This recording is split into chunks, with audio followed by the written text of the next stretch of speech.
Hip Hop Weekly here, Laura Marcel. We got an exclusive with my girl. I know you've seen on Empire. She doing her thing. Acting skills up to par and rapping skills better. Caught her at Revolt this past year. Yeah. Bre-Z, man, what's been going on? Nothing, just working, staying busy. Very busy. How is Austin, Texas treating you, man? I love it. I think, well, I don't even think, I know, like, my reactions have been so good. You know, the fans, the impressions that I'm leaving on the people have been so positive, so I'm just thankful. I never wanted to be that person that just seemed untouchable. You know what I mean? Like, in the most positive way. I mean that, I love the people. I love it. Like, I love being around people. I've been this girl since I was 3 years old. I've been the same person, so I just love it. I have to ask you, how did you get the acting bug? What made you want to go into acting and like incorporate that with the music? It honestly wasn't my choice. That was God's decision. It wasn't mine. I was a barber my whole life. I had been pursuing music, of course, since I was in about middle school, you know, but I worked so hard to kind of perfect both of those things.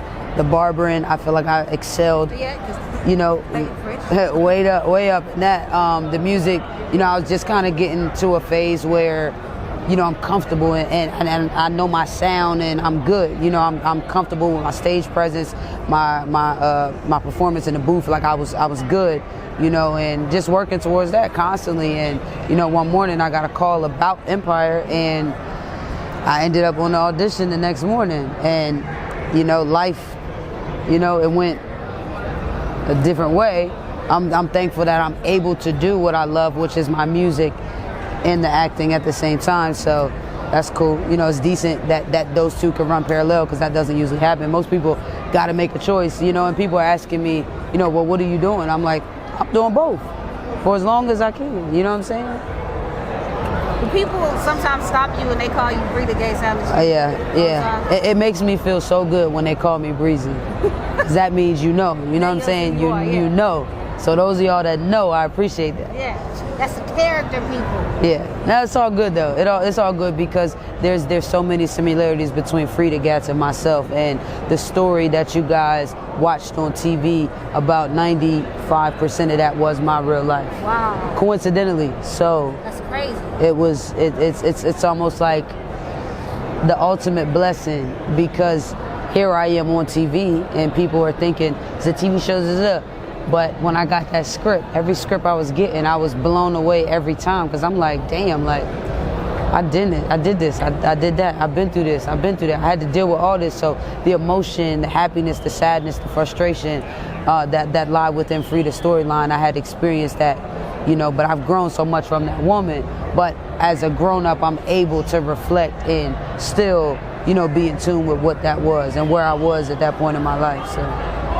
But tell me about the music and the project that you have. Mm-hmm. Like, how much of your life did you put inside of your music?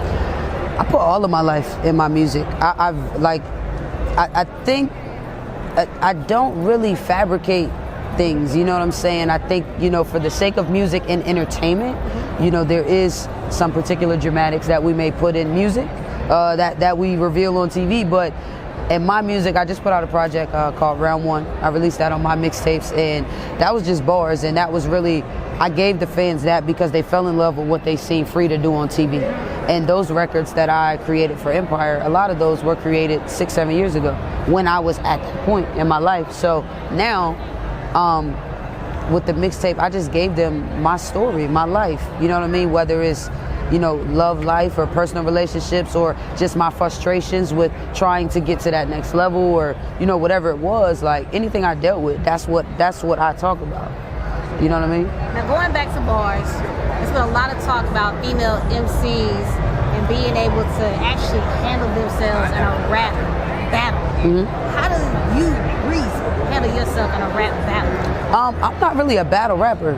If you want to go there, we could go there, but it's not really like, it's not my top pick. It doesn't do nothing for me. Like, I love to watch it. I think it's entertaining, but it doesn't do anything for me. Yeah. You know what I mean? But I've done it, you know, high school, stuff like that. But I also come from a place where you got to be mindful of your surroundings. So I was never trying to jump in nobody's battle, because if I eat this nigga up, then it gets personal. I got it. And now I got to tell my brother.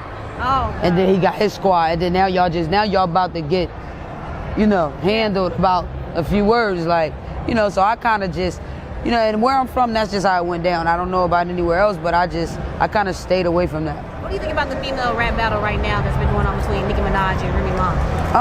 I mean, rap is a competitive sport. Yeah. I hate that, there's so many personal things being thrown out there that, are that have bothered the both of them, but it's rap. It's rap. I love Nicki, I love Remy, like, get it. And I think that regardless of anything, it's done wonders for the both of them. It increased Nicki's album sales, it increased Remy's. So good promotion, like, great move. Do it again. No, but I mean, it's all good. I ain't tripping. Like, I think people are making it more of a big deal, but it's a sport. The same way people gonna sit and talk about Kobe and LeBron, or they're gonna talk about, Allen Iverson and Dwayne Wade or whoever. Like, it's a competitive sport. So with all the commentary about it, it's the game. This is the game. Remy and Nicki's at the game. They're at the game. And we in the bleachers. Like, no, Nicki, you ain't supposed to take the shot. You ain't taking the shot. You know what I mean? It's a game. So that's how I'm looking at it. Rap is a sport, especially in our culture. You play basketball, you play football, the girls cheerlead, they run track, you rap or you sing. What you doing? You know what I'm saying? So it's a sport. I love it though. Tell me, what's the process like when you go in the studio and, you laying down the track? When I go in the studio, I love to be by myself. I don't like an entourage. I don't like any distractions. I'm easily distracted. So I'm also like very self-disciplined. So I know what works and what doesn't work for me. So when I go to the studio, I like to be by myself. I usually have something to drink. I'm like, maybe some Jack Daniel's honey is my favorite. I like the lights low. I just be chilling. I'll just vibe to the beat. One of my producers, Dave Digital, he play a beat, he pull it up. Whatever the beat say to me, I just start mumbling. I just start humming. I create melody or whatever. And most of the time, my record is probably about 95% done without no lyrics. You know what I mean? Yeah. Just all melody and sound. And then I go back and I fill in the blanks. You know what I mean? Yeah. First thing you say to yourself when you wake up in the morning? I thank God for waking me up. Let's get it. Let's get it, because every day we got a fresh opportunity to try again. So every day I just try. Like I said, I'm very big on self-discipline. So I forced myself through things. So get up, do it. What's the thing you want to leave as a lasting impression of your fans in Austin, Texas, the new ones and the old ones? Like when they say, man, I saw Bre-Z, this is what you want to remember. I want them to leave me knowing that it's possible. It's possible, because one thing I don't do is I'm not telling no false stories, or I understand, that I happen to be a celebrated person. I understand that people get starstruck, people get all that, but I'm not here to sell you that. I'm not trying to sell you that. I just want you to be great. And I want to tell you what you need to do, because there's certain things that you can't control. You could be the next Beyonce, but we cannot make nobody sign you. But what I can do is help you prepare for when they do, and make sure you good. Yeah. Because you got to be good. And we see a lot of people in this industry, we see them go crazy. They get on drugs and they drink themselves to death, or they commit suicide, and we see that. I prepare you to never have to cross those hurdles. Never. We never have to collide with the man in the mirror and we struggling. Yeah. We're not, because we know who we are, we know what we're doing, that's it. So really when I meet people, and they got all the questions about Hollywood and da-da-da, it's like, I don't really have them answers for you, because that's not it. That's not why I'm here. You know what I'm saying? And it might make some people feel like, oh, well, she too serious or she too whatever, but this is real life. This is real life. This is my job. This is what I do. You know what I'm saying? So I feel like if I can help any young woman or young man be better, that's it. That's what it's about. Because once you good and you got that strength, you can do what you want to do. Yeah. You can build these chairs. You can build this building. That's on you. It ain't got to be about Hollywood. It ain't be about whatever, but it's about you just being a decent person and understand that there's certain keys you got to have to elevate yourself. So that's what I'm about. So with my fans, when I do get that one-on-one and I'm able to talk, that's what, and they got them kind of questions, that's what I'm giving.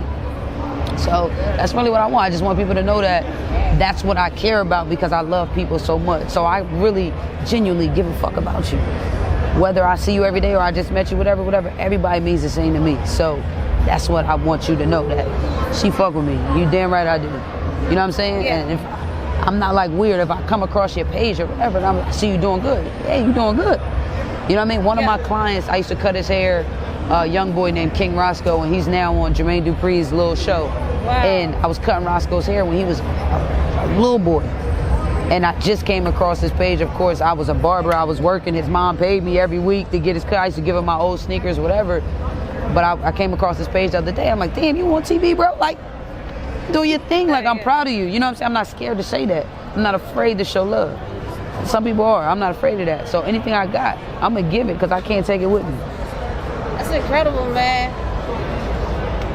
You answer every question, you know that, right? Without me having to ask it. Because I was going to say, what's something inspiring that one of your fans have told you? You just told me an inspiring story already, you know Yeah, that, right? I mean, that's just who I am, though. So, you know, if you weren't a rapper and you weren't an actress, you'd probably be a professor or a teacher or a counselor or something. yeah, I've heard that. I've heard that. Somebody else told me a preacher. A preacher, too? Yeah, I've heard that. But, you know, if this is the way, if this is the way that I got to get it out, then this is the way it's going to go. And I'm not here to sell you no dream. I just want to help you find a way. That's it.